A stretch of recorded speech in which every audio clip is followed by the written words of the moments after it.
Подведены итоги 4-й комплексной экспедиции на Новосибирские острова. Это совместный проект Академии наук Якутии и Российского географического общества. Палеонтологи, геоботаники, археологи, климатологи. Каждый ученый работает по своему плану. И каждая экспедиция дает свои результаты. Сенсационные открытия были сделаны и в этот раз. Какие именно, расскажет гость нашей студии Виктор Дьяконов, старший научный сотрудник Института гуманитарных исследований и проблем малочисленных народов Севера, эксперт по проведению государственной историко-культурной экспертизы. Виктор Михайлович, здравствуйте. Здравствуйте. Получается, в этот раз вы первый раз участвовали в этой экспедиции на Новосибирские острова. Скажите, Виктор Михайлович, почему именно они так привлекают научную общественность? Ну, Новосибирские острова – это отдаленный регион, который относится, кстати, к территории нашей республики. Там целый архипелаг островов, который очень мало изучен в научном плане. Но он представляет большой научный интерес, потому как это была часть древней суши Берингии, которая вот на рубеже плейстоцена и голоцена стала затопляться и обособилась. То есть это стало морскими островами.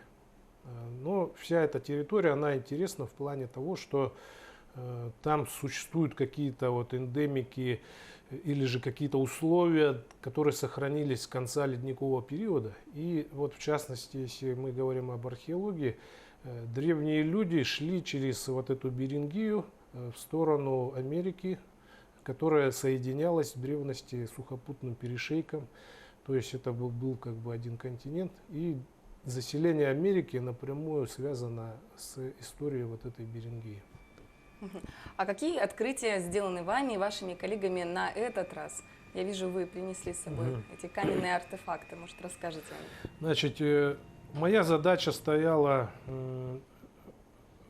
исследовать стоянку, которая была выявлена в прошлом году моим коллегой Томасом Симакайтисом. В прошлом году там была проведена шурфовка на мысе Скалистый, это северная оконечность острова Столбовой, который находится в 350 километрах севернее Тикси примерно, приблизительно, в акватории моря Лаптевых. Значит, у него там было найдено два контекста как бы археологических. Один — это вот такие вот алювролитовые изделия, которые он считает расщеплены рукой человека. Но здесь как бы стопроцентно это не доказано, потому как изделия такие могли, вот эти предметы могли в принципе получиться также из природных каких-то условий, из-за криогенных процессов. Но у него был второй контекст, это вот такие вот изделия.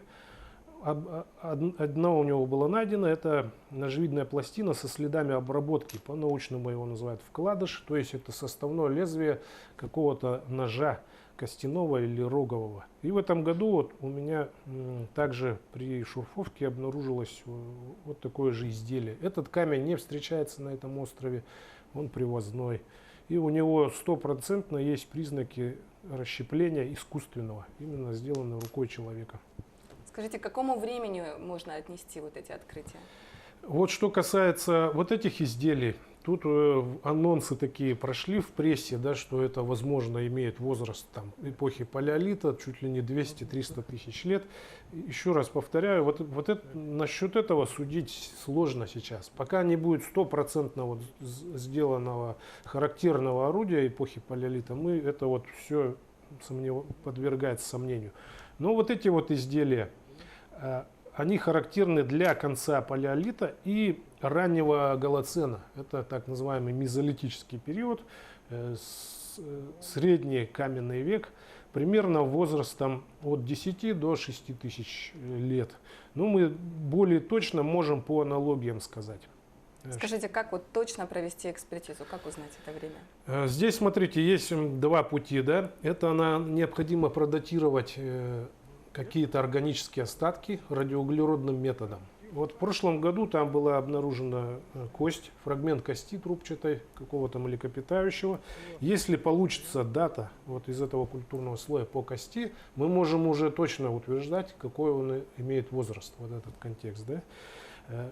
Есть у нас также другие, естественно, научные методы, например, палеонтологический. Мы можем восстановить климат, какой был, да, по остаткам растений, споры, пыльцы. В этом году вот я отобрал там образцы для этого анализа палеонтологического из разных слоев разреза вот на столбовом. И по аналогиям. Дело в том, что наши коллеги из Петербурга, там Владимир Викторович Петулька такой есть археолог, он уже там десятки лет проводит исследования вообще вот в Восточно-Сибирской Арктике и на Чукотке, в том числе на Таймыре. Значит, вот есть известная стоянка, хорошо изученная, она тоже в архипелаге Новосибирских островов, остров Жохово. Там получены были десятки, около 100 радиоуглеродных дат по контекстам. И выходит, что возраст там от 7800 до примерно 8200 лет. И вот совершенно аналогичные изделия были найдены на той стоянке. Поэтому по аналогиям мы предполагаем, что вот этот контекст археологический имеет возраст примерно 8000 лет. Виктор Михайлович, давайте поговорим теперь о стоянке древнего человека, которая также была обнаружена на Новосибирских островах. Как вообще жили древние люди? Чем они питались? Какой был климат? И какая средняя температура сейчас? И вообще помогла ли вам погода в исследованиях? Хороший вопрос.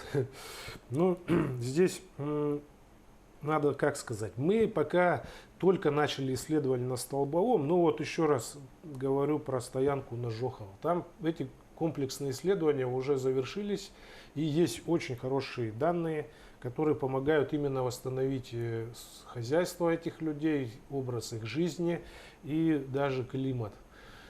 Ну вот по стоянке на острове Жохово стало ясно, что эти древние люди, они были мобильными.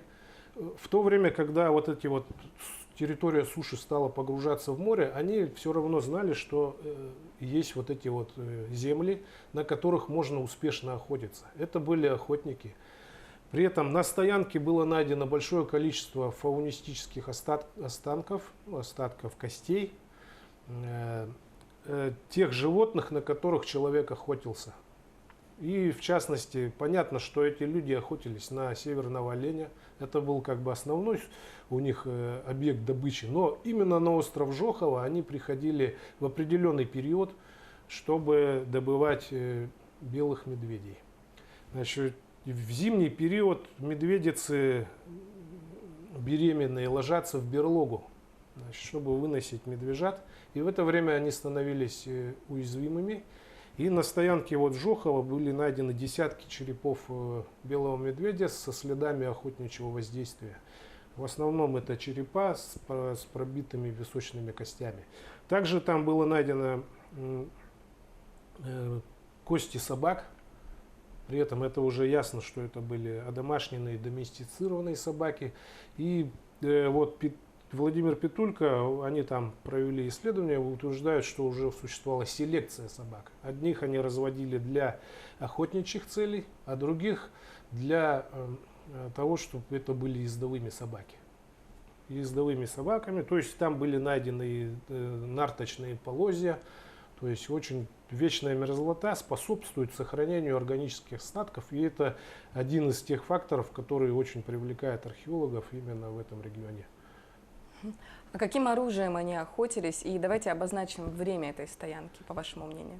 Да, вот мы считаем, что наша стоянка на острове Столбовой, она синхронна вот с Жоховской стоянке. Вот эти изделия, которые мы обнаруживаем, мы считаем, что это составные лезвия вкладышевых ножей. То есть бралась какая-то, например, костяная основа, в ней проделывались пазы, в которые вставлялись вот такие острые каменные пластины с острыми режущими краями, которые при надобности можно было сменить, если они затуплялись. Вот здесь на этом изделии в частности видно, что края у него несут следы обработки. Это утилизации, ретушь утилизации так называемый. То есть этим изделием когда-то резали шкуры, мясо, кость. Ну, это может нам помочь трассология. Что именно им?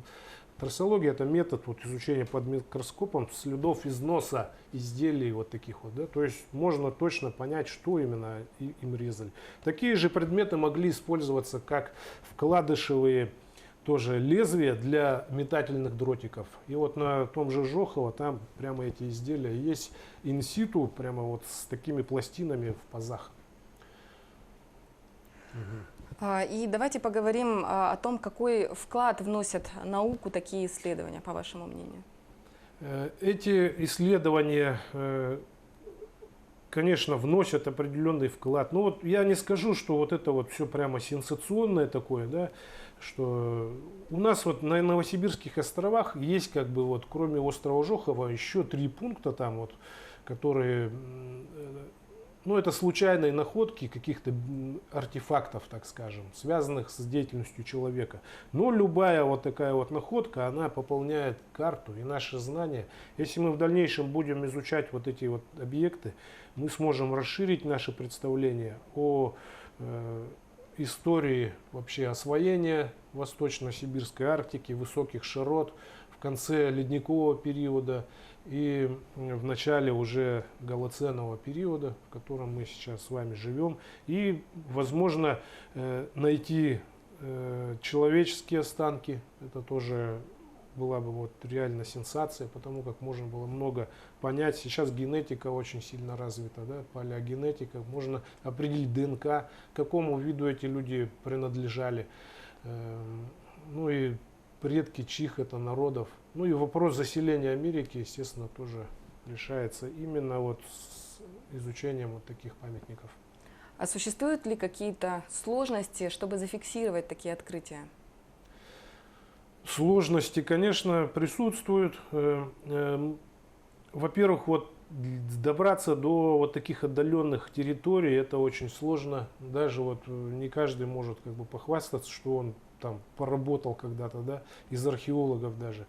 Вот я, например, 26 лет уже ежегодно в поле езжу, да, и первый раз мне удалось поработать по приглашению коллег в этот раз вот на Новосибирских островах. Ну, сложности какие? Это климатические условия, логистика. Очень много надо переговоров вести там, чтобы договориться о чем-то, да, там. Например, вот в данном случае у нас вот Русское географическое общество, да, вот, которое организовывало эту экспедицию вместе с Академией наук, они провели очень большую подготовительную работу. И, естественно, они договаривались с Министерством обороны, так как вот Сергей Шойгу, он является же ну, главным в русском в РГО, да, и получается, они способствовали, вот, и помогали вертолетами, чтобы мы смогли, ну, это военные, чтобы мы добрались до этих островов. Виктор Михайлович, спасибо за такое познавательное интервью. А я напомню, это была программа «Актуальное интервью». Сегодня мы говорили об итогах 4-й комплексной экспедиции на Новосибирские острова с Виктором Дьяконовым, старшим научным сотрудником Института гуманитарных исследований и проблем малочисленных народов Севера. Оставайтесь с нами и до встречи в эфире.